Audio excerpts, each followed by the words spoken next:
So yeah, I watched a live action One Piece, and to my surprise it was actually pretty good. I do know by the time I'm making this they already announced the season 2, but unfortunately your boy Cloud has a job and I am forced to touch grass. But I still wanted to talk about this because I'm actually pretty impressed by what I watched. I'm gonna be honest, the first trailer didn't really do it for me. I don't know why, it just didn't hit for me at all, if I'm being honest. But I decided to watch after the second trailer. That left a much better impression on me. Before I go into what I like and dislike, let me just say I've watched anime up until the Thriller Bark arc, so I can pretty much comment on all the plot points that happened in this season of the live action. Also, I'm not gonna comment too much on the CGI in this video, but it definitely had its ups and downs in the show. Okay, so let me start by saying I liked how they cut out some of the fluff it has. One Piece's anime's biggest problem is its pacing due to the ongoing release schedule. This show pretty much cuts out all the bloat and the fluff the anime had, which was great for some things and not so great for other things, which I'll talk about. I also love the casting choices. Each character is not only accurate to the anime and manga, but the way they interact with each other is probably my favorite part of the show. The bickering back and forth between their personalities was handled really well here and not overdone at all. Even the comedic moments were done well. Usually in these live action adaptations, a character will say a joke, right? And then we'll sit there in like 5 seconds of silence to let it linger. And it's not even funny most of the time, so you're just left there feeling really awkward. This show does a great job at throwing in jokes in the middle of conversations without breaking the pace of the dialogue or whatever else is happening, which I appreciate. Like I said, I'm more leaning on the positive side when it comes to this adaptation, especially since I wasn't expecting much considering, it's a Netflix adaptation.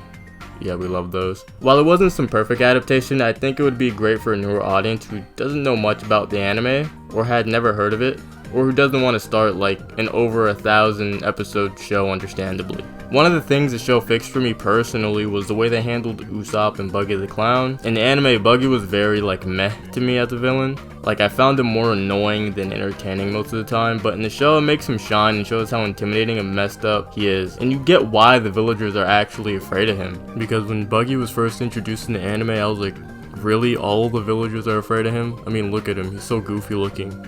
Me personally, I feel like I could handle him. Anyways, Usopp is definitely a character that grows on you in the anime, but I appreciate how they made him more likable right away. It feels like the show knows they don't have the time the anime does to sit there and make their character likable as time goes on, so they decided to make him feel a little more realistic as a character. So instead of him being afraid and cowardly 24/7, they definitely lessened it, which I definitely appreciate, and it works much better in the live action in my opinion. Speaking of Usopp, the Syrup Village in my opinion was fire. I like the way they turned it into a horror movie. Captain Kuro was scratching the walls, talking shit to Kai, while all the characters were scared, hiding, trying to keep quiet, and I thought that was really cool. I really didn't expect them to go that route with Captain Kuro, but I thought it was a cool change that worked, especially for the live action. One thing I didn't like was the lack of screen time Usopp had in that arc. Syrup Village was supposed to be an arc about Usopp, but in the show, it never really feels like he's the center of it. It more feels like Kaya is. In the anime, they show him being cowardly, yes, but they also show him getting beat half to death while trying to protect the people he cares about, which is a big part of his character. This also gave you a good idea about his unique fighting style and how different it is compared to everyone else's, that they just didn't have in the live action. So his spot in the crew didn't feel 100% earned. The only thing this man did was shoot a singular pellet at Kuro before getting his shit sent into a wall.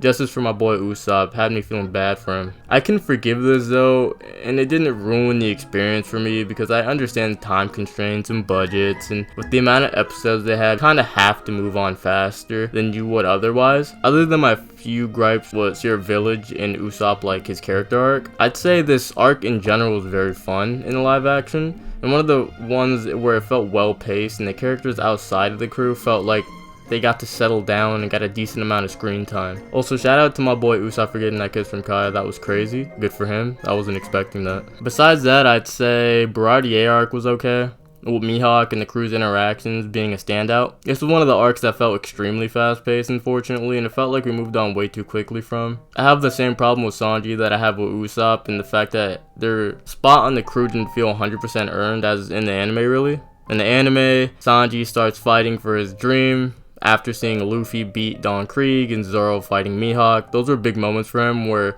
Sanji saw people risking their lives for their dream, and that played a big part in why he felt like he could now do that and why it feels like it's possible for him now to go and do that after being inspired by them. But in adaptation, he instead gets that motivation through his talk with Zeph, which, to be fair, I did like the interaction between them. It feels like Sanji and Usopp are both likable characters, but they end up missing some of the depth the two characters had originally, which I can forgive, like I said, because of time constraints and it is live action. Sanji did have the best backstory segment though. They did a really good job on that. I thought the child actor did well, Zeph's actor did great, and it was paced really nicely. Okay, next thing I wanted to talk about is that I'm not sure how to feel about Garp. I felt like the casting wasn't bad, but the writing didn't feel like him just sometimes. We had moments where he did feel like him wanting to eat meat at the Bardier, or him being proud of Luffy for sending the cannonball back, but then we'd get hit with him throwing temper tantrums and breaking down everything around him. In the anime and manga, it felt like he had a more suave and confident demeanor. Like an older guy who smiles and doesn't take everything seriously because of how much stronger he is than the kids playing pirate around him. And I think you can play a serious Garp without having him feel so stiff, if that's the right word. So yeah, Garp I have mixed feelings about. Mostly just because of the temper tantrum. I did like how they included the military aspect and showing the other side. I just didn't like him, especially the temper tantrums that just felt like weird. I did, however, like Koby and Helmeppo and how their relationship grew. I was worried in the beginning that I might not like Helmeppo's character or that he might become a little too annoying, but fortunately I think his actor was able to walk that line very well without going overboard, and by the end you end up rooting for him and Koby even more, which is nice. Honestly, cut the scenes where Garp is throwing temper tantrums and replace them with Koby and Helmeppo, and I think it would have been a little bit better. After that we have Arlong Park, which again is another arc that is pretty fast paced, but I did really like the fights in that arc though. Those were really fun. I feel like because they only had 8 episodes, some of the emotional weight wasn't as heavy, but I really did think Nami and Sanji were done well though. That's my biggest gripe I'd have to say, was just like, because of the pacing, some emotional scenes weren't as emotional, but I did think they did Nami and Sanji some justice. That and some wonky CGI that I said I wouldn't talk about. This scene was crazy though. I do think, however, this sort of pacing might not bother newcomers who haven't seen the anime as much as it bothered me personally. On the bright side, Arlong was actually a lot better than he was in the trailers, and actually had some decent range as a character. I will say though, he had that gargantuan ass head that was pretty noticeable in some scenes, but like I said, it definitely is not as bad as the trailers made it out to seem. I think they made him bigger actually. They made his body actually bulkier and bigger, which made him come across as like less goofy, because I do know that was one of the biggest gripes with the trailers people had, and I'm glad they changed it, and it was really cool to see. I also like how they had the iconic pose before they walk to Arlong Park, where Luffy's walking to his crew and they're all sitting there looking cool. I'm glad they kept that in. I had a feeling they might not do the walk to Arlong Park because I can't see how they could do that in real life without it being really corny or like cringy. But I'm glad they at least had the pose down. I already really liked Nami up until this point, so I was really glad to see the climax of her story arc. The Arlong Park fight was really cool to see in live action. I think they did a good job on it. You had Zoro and Sanji tag team, which was nice to see. Even Usopp had his time to shine with his exploding star, which was cool. Almost forgot Usopp was damn near a track star in that anime, how fast he was. All the fights were cool, but the obvious highlight was Luffy stomping Arlong through like 5 stories. I mean, look at this shit.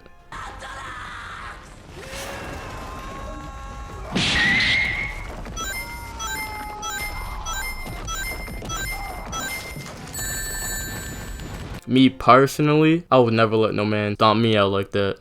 But that's just me though. But yeah, the Arlong fight was really fun to watch. One thing I didn't really get is when Luffy said he would not be able to beat him, but he'll destroy everything he created. I obviously get the meaning story-wise, but all this man Arlong did up until that point was throw his ass into like some chairs and some walls. This man Luffy in the end was getting chomped on.